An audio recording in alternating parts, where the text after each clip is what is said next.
पिछली कक्षा के अंदर हमने सदिश की विभिन्न संक्रियाओं एवं गुणधर्मों के ऊपर विचार किया था।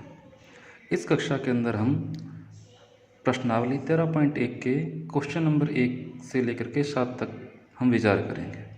सबसे पहले प्रश्नावली 13.1 के अंदर पहला जो क्वेश्चन है उसमें लिखा है निम्नलिखित सदिशों के परिमाण का परिकलन कीजिए। परिमाण का परिकलन करने का मेथड हमने पिछली क्लास में भी पढ़ा था। वो क्या था कि अगर हमारे पास कोई सदिश ए वेक्टर है तो ए वेक्टर को हम घटक के रूप में a1 i k plus a2 j k plus a3 k के रूप में लिख सकते हैं, जहाँ पर a1 ए वेक्टर का i दिशा में अर्थात x दिशा के अंदर घटक है। इसी तरीके से a2 y दिशा में a का घटक है तथा a3 z दिशा के अंदर a का घटक है। अब अगर इस तरीके से घटक के रूप में कोई सदिश हमारे पास लिखा हुआ है तो उस सदिश का मापांक होता है i का गुणांक का वर्ग, j के गुणांक का वर्ग तथा k के गुणांक का वर्ग और इनके जोड़ का वर्गमूल, अर्थात a वेक्टर बराबर होता है a1 square plus a2 square plus a3 square का स्क्वायर रूट यानी कि वर्गमूल। अब इसके बाद हमारा यहाँ पे जो फर्स्ट पार्ट है, फर्स्ट पार्ट में लिखा हुआ है ए वेक्टर इज इक्वल टू आई के प्लस जे के प्लस के के। यहाँ पर आई का जो गुणांक है वो 1 है, जे का गुणांक है वो 1 है तथा के का गुणांक भी 1 है। तो जो मापांक होगा यानी कि मोड होगा ए वेक्टर का, वो उसको हम इस तरीके से लिख सकते हैं कि ए वेक्टर का मोड, या इसे ए के बराबर भी लिखा जा सकता है, और ये बराबर होगा आई का गुणांक यानी कि 1 का वर्ग प्लस जे का गुणांक यानी 1 का वर्ग प्लस के का गुणांक यानी कि 1 का वर्ग। अब 1 का वर्ग 1 ही होता है, इसी तरीके से 1 का वर्ग 1 और 1 का वर्ग 1, और ये जो इसका आंसर आएगा 3 आएगा। और ये इकाई का मतलब इसकी यूनिट होगी, ये लेंथ को इसको दर्शा रहेगी इसकी कितनी यूनिट है यहाँ पे। इसी तरीके से इसका सेकंड पार्ट है, उसमें लिखा गया है b vector is equal to 2 i cap minus 7 j cap minus 3 k cap. अब इसका परिमाण निकालना है तो हम लिखेंगे मापांक बी वेक्टर अर्थात बी वेक्टर का मोड यानी कि बी इक्वल होगा बी के अंदर i का जो गुणांक है, बी वेक्टर में i का गुणांक 2 उसका स्क्वायर प्लस j का गुणांक जो कि -7 है उसका स्क्वायर प्लस k का गुणांक जो कि -3 है उसका स्क्वायर। इसको हल करने पर 2 का स्क्वायर 4, -7 का स्क्वायर 49 और 3 का स्क्वायर 9। इसको अगर हम जोड़ करके लिखेंगे तो ये हमारा हो जाएगा अंडर रूट के अंदर 62 इकाई लिख सकते हैं इसके आगे हम। इसी प्रकार इसका जो तीसरा पार्ट है उसमें लिखा है सी वेक्टर इक्वल में 1/√3 I cap plus 1/√3 J cap plus 1/√3 K cap, minus है यहाँ पे। अब इसका सी का जो मापांक निकालेंगे उसके अंदर आएगा 1/√3 का वर्ग प्लस 1/√3 का वर्ग प्लस माइनस के अंदर 1/√3 का वर्ग।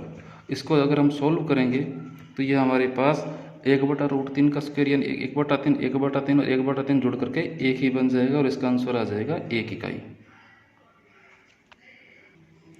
अब नेक्स्ट जो क्वेश्चन है क्वेश्चन नंबर 2, उसके अंदर लिखा गया है कि समान परिमाण वाले 2 विभिन्न सदिश लिखिए। अर्थात हमें ऐसे 2 सदिश लिखने हैं जिनका परिमाण तो समान हो परंतु वो सदिश जो हो अलग अलग हो, अर्थात उनकी दिशाएं अलग अलग हो सकती है। तो हम कोई भी ऐसे 2 सदिश लेके चलेंगे। जैसे मान लिया हमने ए वेक्टर बराबर एक सदिश लिया I cap plus 2 J cap plus 3 K cap. इसी तरीके से हम एक और सदिश लेते हैं बी वेक्टर। अब इसके अंदर हम ये ध्यान रखेंगे परिमाण समान होना चाहिए। तो हम यहाँ पर आई, जे और के गुणांकों को अगर आपस में किसी तरीके से चेंज कर दें तो इनकी दिशाएं तो बदल जाएगी पर परिमाण समान ही रहेगा। जैसे मान लो यहाँ पे मैंने जो दो जे का जो गुणांक 2j था उसको मैंने आई का गुणांक बना दिया, और जो के का गुणांक था उसको मान लो मैंने जे का गुणांक बना दिया, और जो आई का गुणांक था उसको के का गुणांक बना दिया। तो अगर हम ए का मापांक निकालें, यानी कि ए वेक्टर का मापांक, तो वो जो आएगा वो आएगा आई के गुणांक यानी कि 1 का वर्ग प्लस जे का गुणांक 2 का वर्ग प्लस 3 का गुणांक के का गुणांक 3 का वर्ग। ये हमारा आंसर आ गया 1 + 4 + 9 अर्थात √14। इसी तरीके से बी वेक्टर का जो मोड है वो भी आएगा 2 का स्क्वायर प्लस 3 का स्क्वायर प्लस 1 का स्क्वायर अर्थात √14। अतः हम यहाँ पे देखते हैं कि ए वेक्टर का मोड बराबर है बी वेक्टर के, बट ए वेक्टर खुद इक्वल नहीं है बी वेक्टर के, क्योंकि दोनों की दिशाएं क्या हैं, अलग अलग हैं। इसी तरीके से क्वेश्चन नंबर 3। क्वेश्चन नंबर 3 में लिखा है कि समान दिशा वाले दो विभिन्न सदिश लिखिए। अर्थात हमें ऐसे दो अलग अलग सदिश लिखने हैं जिनकी दिशा तो समान हो परंतु परिमाण क्या हो, भिन्न भिन्न हो। मान लो हम एक सदिश लेके चलते हैं A vector is equal to I cap plus J cap plus K cap, और दूसरा सदिश हम लेते हैं 2i cap plus 2j cap plus 2k cap. मैं आपको यहाँ पे बता दूँ कि दो सदिश को समान दिशा वाले सदिश हम तब कह सकते हैं अगर उन दोनों सदिशों को एक दूसरे के रूप में लिखा जा सके। अर्थात अगर नोट a vector is equal to lambda b vector हो, अर्थात किसी लैम्डा किसी अदिश संख्या किसी संख्या लैम्डा से अगर किसी सदिश बी को गुणा किया जाए, मल्टीप्लाई किया जाए और वो ए सदिश की इक्वल आ जाए तो ये दोनों इन दोनों सदिशों की दिशाएं समान मानी जा सकती है।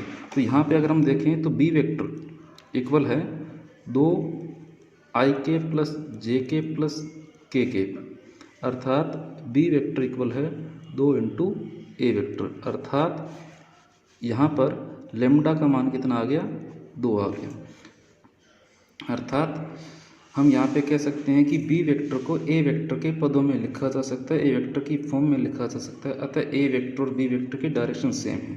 अब हम यहाँ पे ये बताएंगे कि दोनों वेक्टर भी अलग अलग है। अगर हम यहाँ पे ए वेक्टर का मोड निकालें, अर्थात मापांक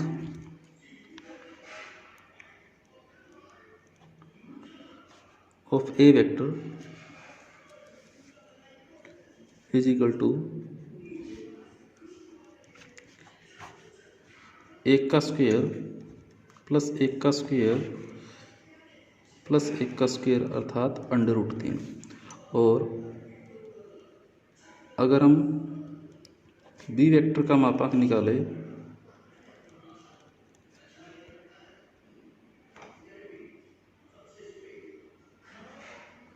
तो वो आएगा 2 का वर्ग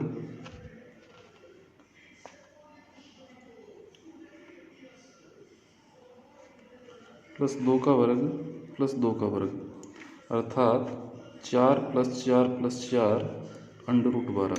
तो यहाँ पे ए वेक्टर का जो मैग्नीट्यूड है वो इक्वल नहीं है बी वेक्टर के मैग्नीट्यूड के, इसलिए ये दोनों वेक्टर तो अलग अलग होंगे परंतु इनकी जो दिशाएं हैं वो समान हैं, क्योंकि बी वेक्टर को ए वेक्टर के पदों में लिखा जा सकता है। नेक्स्ट क्वेश्चन है x तथा y का मान ज्ञात कीजिए ताकि सदिश 2i + 3j तथा xi + yj के समान हो। अब हम बात करते हैं कि दो सदिश समान कब हो सकते हैं। दो सदिश समान तभी हो सकते हैं या बराबर तभी हो सकते हैं जब उनकी दिशा भी समान हो और उनका परिमाण भी समान हो। अर्थात अगर ये प्रश्नानुसार हमें ये कहा गया है कि दोनों सदिश समान हैं तो हम इसको ये से लिख सकते हैं कि 2i + 3j इक्वल होगा xi + yj के। और अब अगर हम इनकी तुलना कर दें, क्योंकि बिल्कुल समान है, बराबर है, तो इनके गुणांक भी समान होने चाहिए। तो तुलना करने से पता चलता है कि x का मान यहाँ पर 2, तथा y का मान यहाँ पर 3 होगा। यही हमें यहाँ पे ज्ञात करना था।